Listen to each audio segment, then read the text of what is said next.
friends. So welcome back to DBC Inc. live free PD on Thursday nights. We are so excited that you are tuning in today. And if you're watching this on the playback, we adore and appreciate you too. I am Tara Martin, your host, and we have Alicia Ray on the show with us today. Really excited to have her here and just chat about all sorts of things. We will be talking a little bit about May being Mental Health Awareness Month. So we'll be talking about some ways that we can pay attention to those around us and make sure that we're providing the needs that those that we serve need, but also like things that we need. So that'll kind of be our topic for tonight. But we will also be talking a little bit about Alicia and her book. So Alicia, please do more formally introduce yourself. She is the author of Edu Eye Exam. She is also an incredible blogger. She's constantly blogging about so many of our books. If you're ever looking for a summary on different books, go check out her website. There's plenty of them, and you'll get all kinds of information. So Alicia, tell us a little bit about you, what you're doing, what your day-to-day looks like right now. And yeah, let's just start there. Awesome. So yeah, I'm Alicia Ray. I'm in Northwest North Carolina, and I am a digital learning coach and a media coordinator. That's basically, whenever I try to say what I do, those are the two things that people can most closely relate to. So I work with our students and our teachers. So their students, I'm their librarian. I run the library space. I have a maker space and all these things in a library. And then I teach research skills, all that. And then I also work with teachers as their digital learning coach, trying to integrate technology into their classroom seamlessly and effectively, which now just like what we do, right? It's what we do. Yeah. But this year has been totally different. Our library at first it was shut down because of COVID. And the students last year had asked me to go in and genreify our library. And so when I do something, I don't have to do it. So I'm way into this huge project. And so the second half of the year, I actually kept the library closed, not due to COVID, but just because I was in the middle of this project and books are all over the place and it's a mess. And but we're still reading. We read all the time, but we're just not checking books out. The digital learning coach, that piece really took on a life of its own.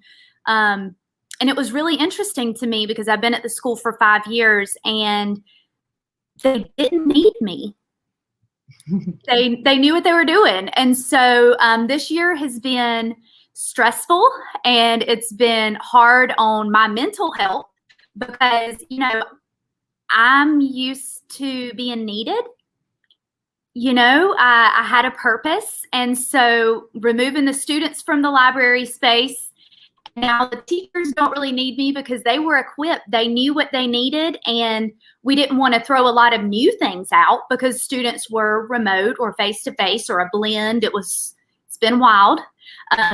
So I feel like my purpose hasn't been met this year, and I was really excited that it was like, oh, we are May. This is perfect. So yeah. That's awesome. And that's so true, though. I think there's so many things about what you just talked about that's really true for a lot of us. I think as educators, we get that same kind of feeling with our students, and they don't need us. Although, isn't it interesting that that is our utmost goal, right? Yes. To empower them to be able to do all the things without us. Like, that's our goal. And one of my bosses used to tell me, your goal is to work yourself out of a job. Like, as an instructional coach, he would tell me, your goal is to make it to where no one ever needs any help because they know exactly what they're doing and how to move forward, how to get from point A to point B without any coaching. And the truth of the matter is, we like to think that we would all get to that place. But I think there's always room for all of us to grow. And I would guess that you're very needed. And it's just all about asking those right questions and helping people to reflect and to think about, where do we go from here? Sure, you're really good at this, but like, there's never a plateau. So how do we get to the next place? And also, if you're joining us tonight, be sure and put your name over in the comment section. We will be giving away one of Alicia's books, which is Edu Eye Exam. And it's a great book for all roles in education. I think you will find it very useful. I will say I can very much relate to Dave's forward right now. We are waiting for my prescription readers to come in because the over-the-counter ones are not working. And so I've literally not been reading for the last little bit. I was telling my husband the other night, I don't have anything to write about. I just can't create content.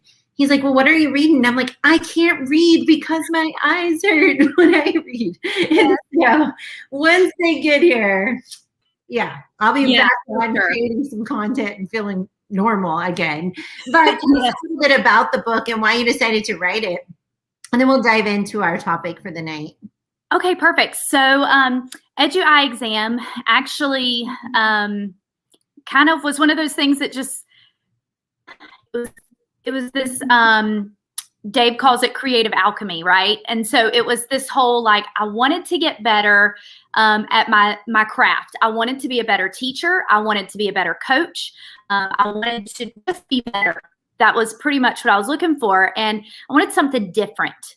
So I started reading the 50th book in the DBC Inc. line came out in June of 2018.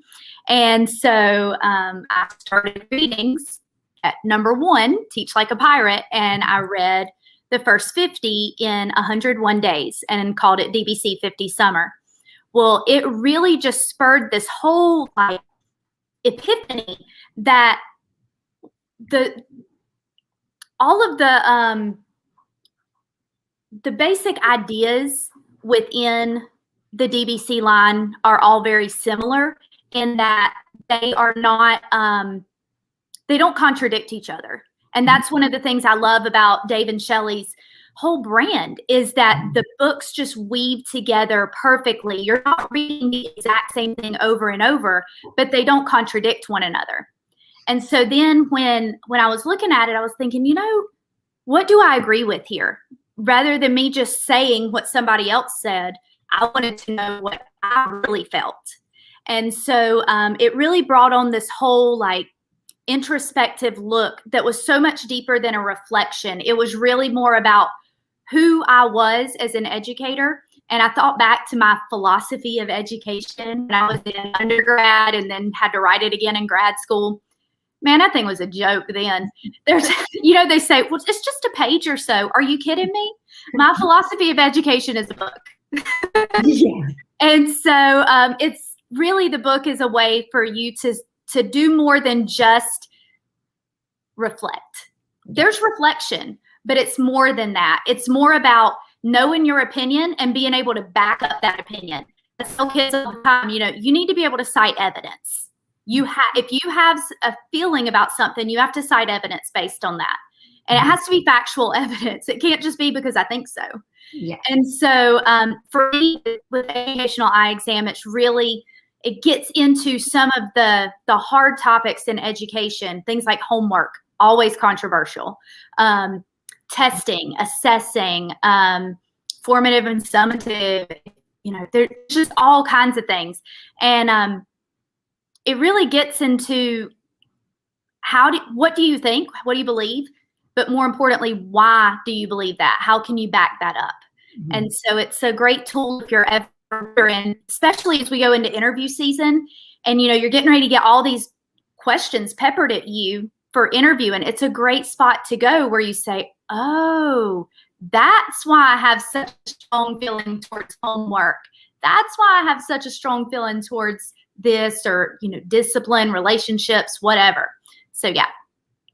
Agreed. I love it. And I think this is a great book too, for just, like you said, just looking within, and it's all about fine tuning, right?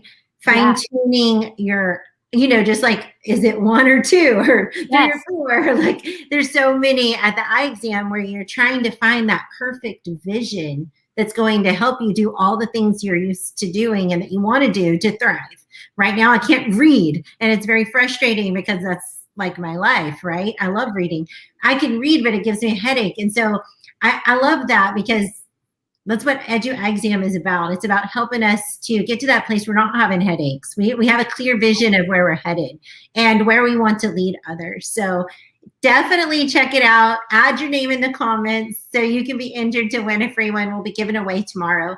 But today we jumped on here for a few minutes just to talk a little bit about mental health. May is Mental Health Awareness Month.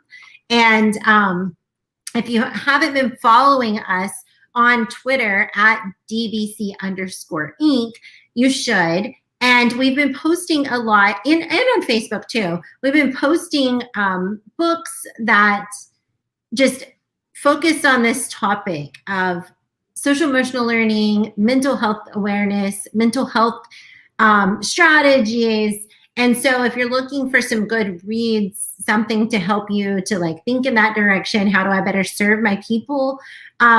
You can check out those books that we've been listing, and we'll be listing them throughout the month of May. But tonight we're just going to talk about maybe some strategies, some things that we do to kind of help us to get our head on straight, or when we're struggling, you know, what does that look like, sound like, feel like? How do we reach out to people? What do we do to kind of help? And also maybe I thought, Alicia, we could talk a little bit about how we help our learners to feel safe to be able to do that too. Because honestly, I was watching this, no, not YouTube. I'm not that cool anymore. I'm cooler because I was watching a TikTok video. And I learned so much on TikTok. I'm going to take a diversion real quick. And I'm talking way too much. But you guys need to learn this tip. So if you cook bacon, this has nothing to do with mental health awareness. But if you cook bacon, and if you don't, then you better start because it's so good. And you never know what to do with the grease, I got you.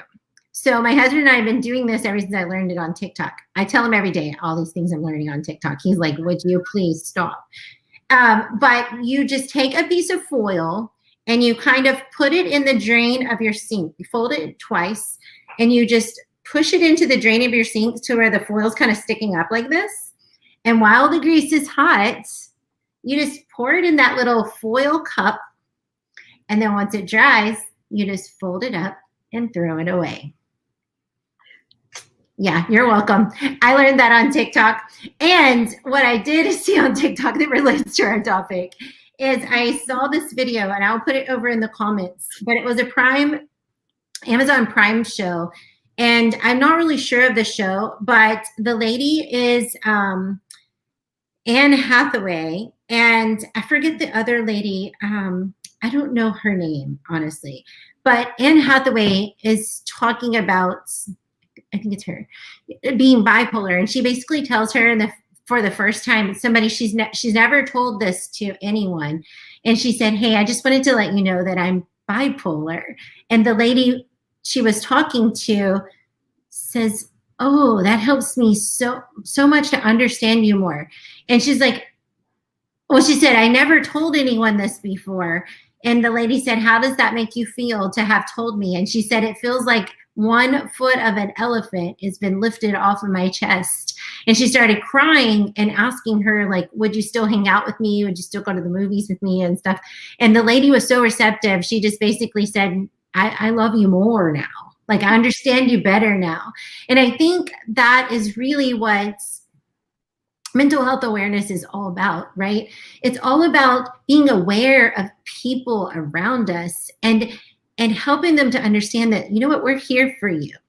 Like, we love you just the way that you are, just the way you were made. And I think it's really important that we change the stigma. It's not you are something that has to be pushed away or embarrassed of. But so I'm curious, Alicia, like, what are some of your, I didn't share any of mine yet, but I'll let you share for a little while. What are some of your go-tos, strategies that help you when you are feeling overwhelmed or you need to take a step back? Oh, I love it. Okay, so yeah, I have struggled with depression and anxiety my entire life. Wasn't really sure. I thought I was just a perfectionist. I am a Virgo. and I wear that Virgo very well. I am 100% a perfectionist. I analyze and overanalyze. I think through things. I will look at a picture and I will take all the things on the outside and try to figure everything out that's going on outside of just what's being said. I've always been that way. I have crazy anxiety. I mean, I start dreaming up things that there's no way those things are going to happen. But in my world, in my little head, they're not only going to happen, they're going to happen in 5 minutes, and I need to be ready. Mm-hmm. And so, you know, it's a battle that people a lot of times hide very, very well. Very well. It's interesting because I've always been happy-go-lucky. I'll talk to anybody. I mean, if this candle in front of me were to talk to me, suntan. I would be like, oh, hi, octopus on the suntan thing. Let's have a conversation. Like, that's the way I've always been.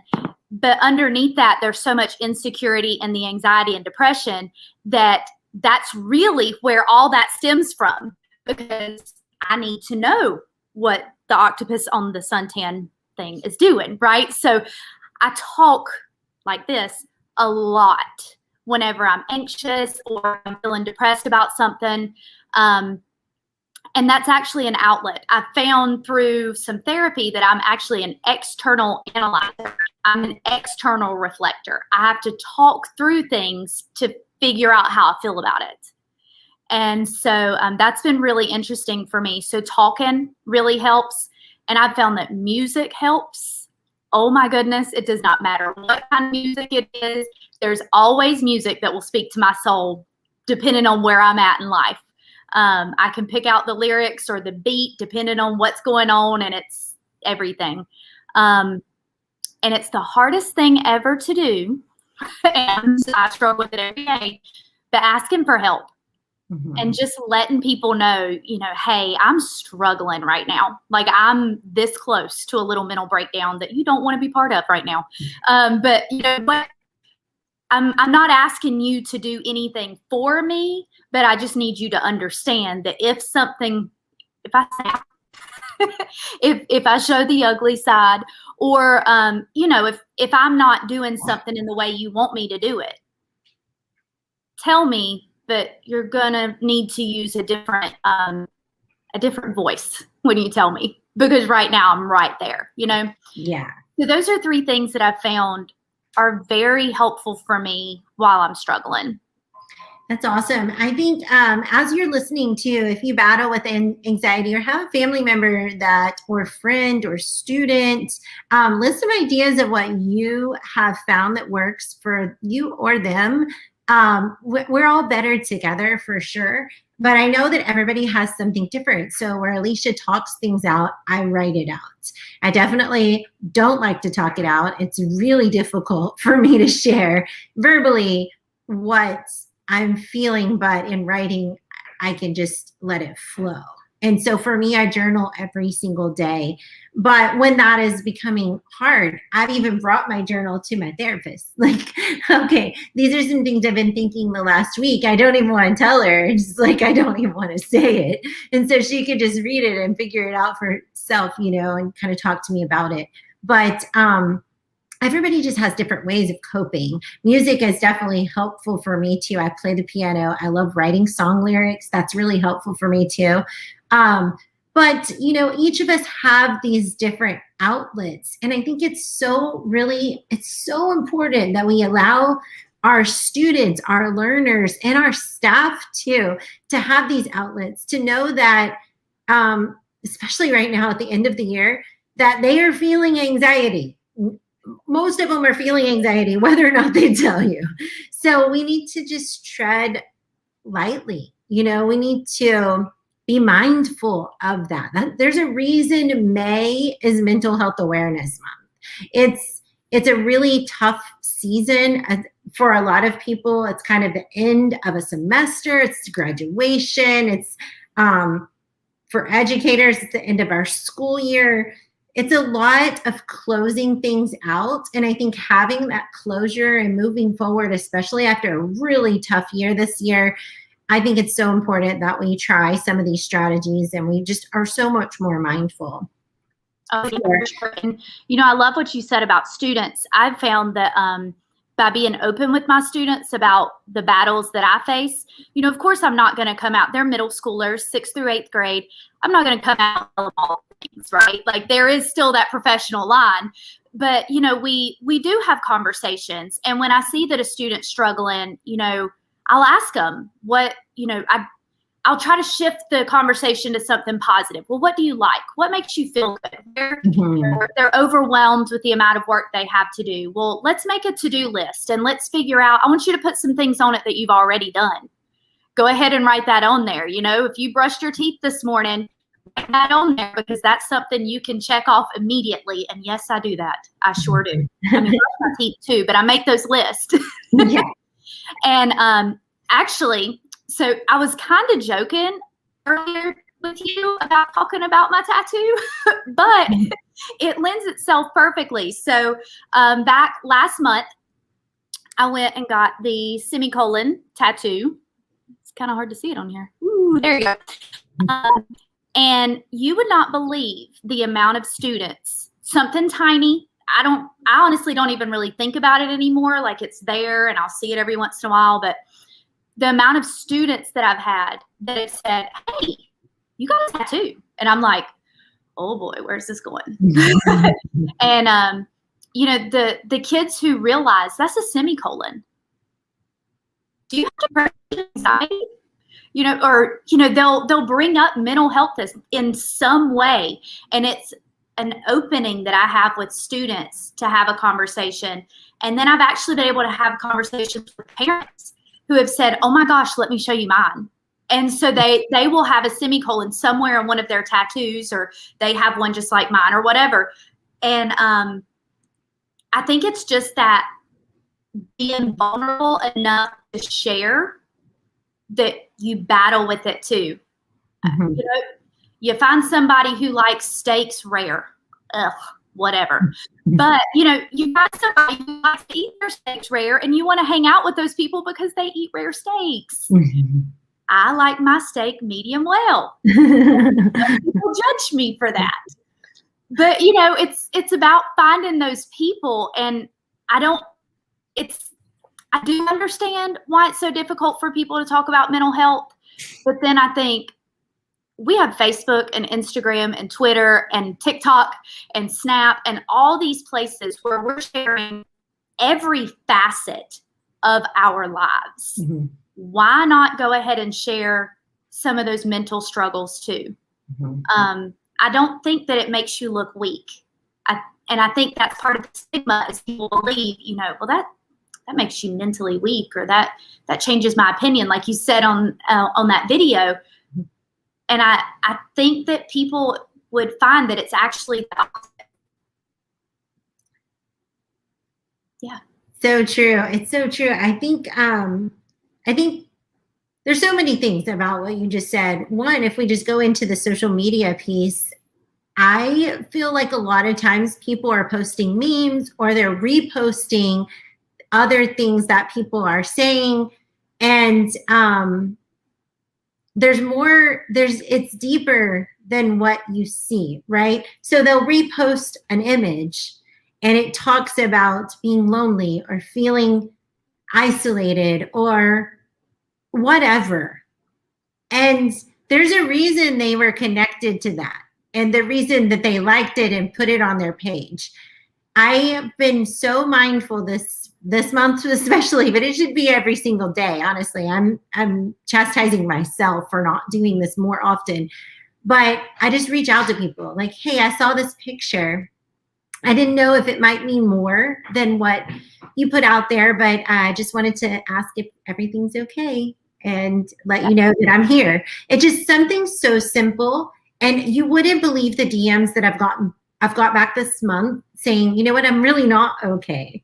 And so thank you for reaching out. And while I didn't have enough degrees to really help them, I just wanted to let them know, like, I'm here, I'm sending you hugs. And, I know I wasn't going to be able to help them, but I wanted to validate that your feelings are real and I care about you. And sometimes I think that's really what people want. They just want to be seen. They want to know that there's people out there that actually care.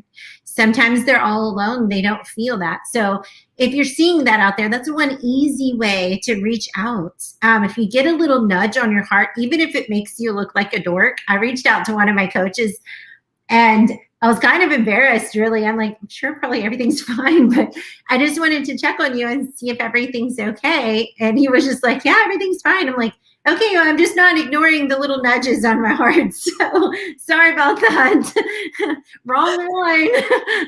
But, sometimes they could just be saying it's fine. And still in their heart, it felt right. It felt good to have someone reach out and check on them.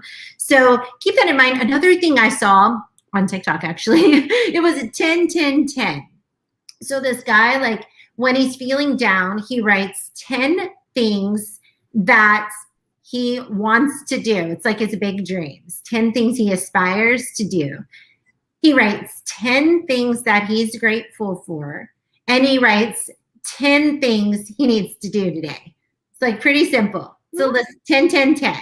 But the dreams, he said, those are quick and easy. The gratitude, no problem. Go through that really fast. And then I go to my to-do list and I'm like, okay, I need to do these things, these 10 things that I want to get done today.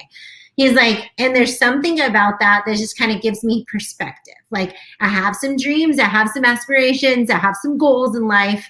I have some things I'm grateful for. Okay, it's time to get to work. And I think, sometimes just a little something like that to redirect our brain, to get it to stop spinning in the wrong direction or around these thoughts that are troubling us and making us feel insecure and insignificant. I kind of like that idea. I haven't tried it yet. I just saw it today, but I like it. Yeah, for sure. And when you're going down that path, and my family, like we call it spiraling. Like I know that I'm spiraling, and I can't get out of that. Because think about a toilet. When you flush it, depending on what part of the world you're in, I guess, whatever, it goes around in a certain direction, and it's like you're fighting against that current, and you want to get past that spiral, but sometimes you don't know how. And I think that things like that 10-10-10.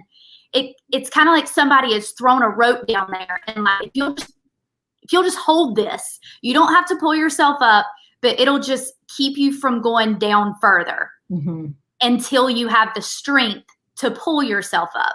Yeah. And I just think that little things like that, it's amazing how powerful something like that can be. I made a ridiculously long to-do list, and I feel sure that any therapist would have been like, girl, you don't put 45 things on a to-do.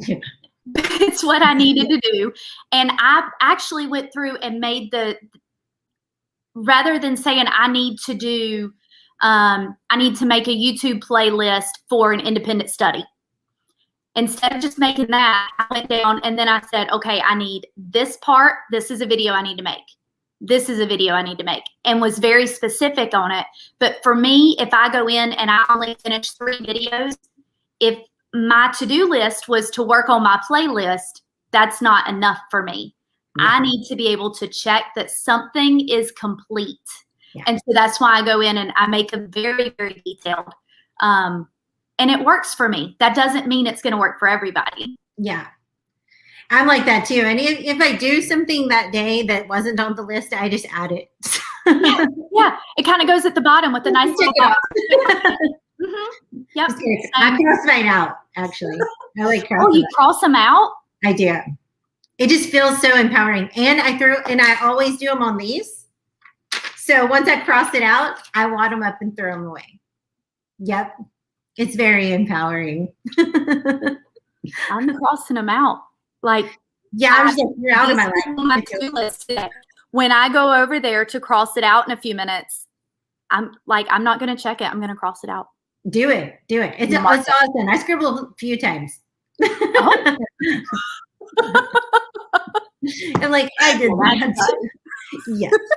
So whatever it is for you guys, I don't want to keep you all night. I know that you have things to do, but be mindful. This is May as mental health awareness, but I really think every month should be mental health awareness.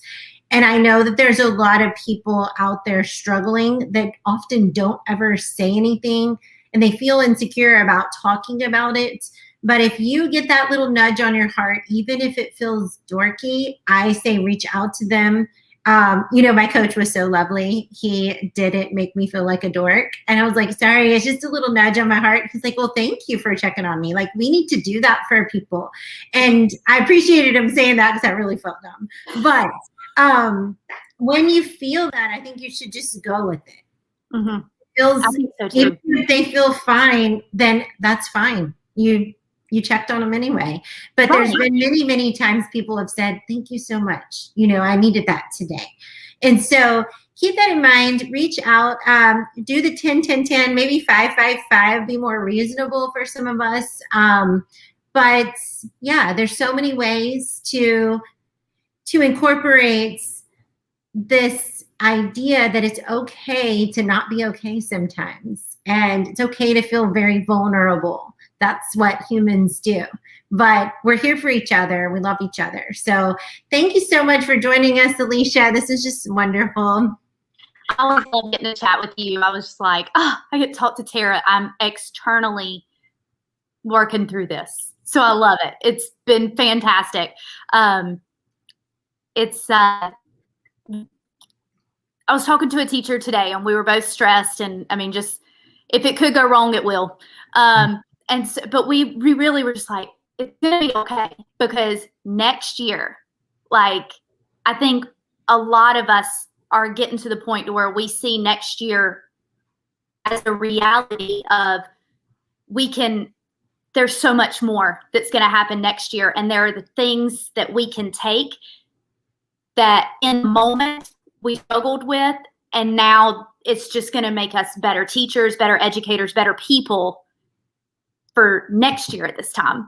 And so we both walked away feeling much better, a lot less overwhelmed, and hopeful that, the future is, well, it's kind of cliche, but the future is brighter. It is.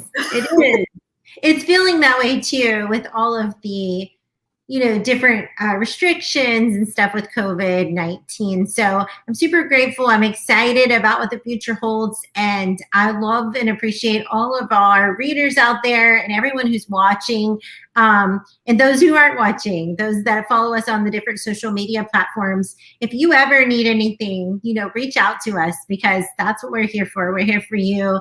And we know that you're always supporting us. So thank you so much. And thanks for watching. Remember to comment if you didn't already. Throw something over in the comments. Let us know who you are. And we will be choosing a winner for this book. We also will be choosing a winner for It's Okay to Say They, which that happened on Monday because we had to reschedule it. I did not choose the winner yet. So if you want to go check out that live real quick and throw some comments on there, tomorrow, I'll choose a winner for both of the videos. So we'll have 2 books for giving away, EduI Exam, and also It's Okay to Say They. So thanks, everyone. Have a great night. And yes, have a great month. Bye, everyone.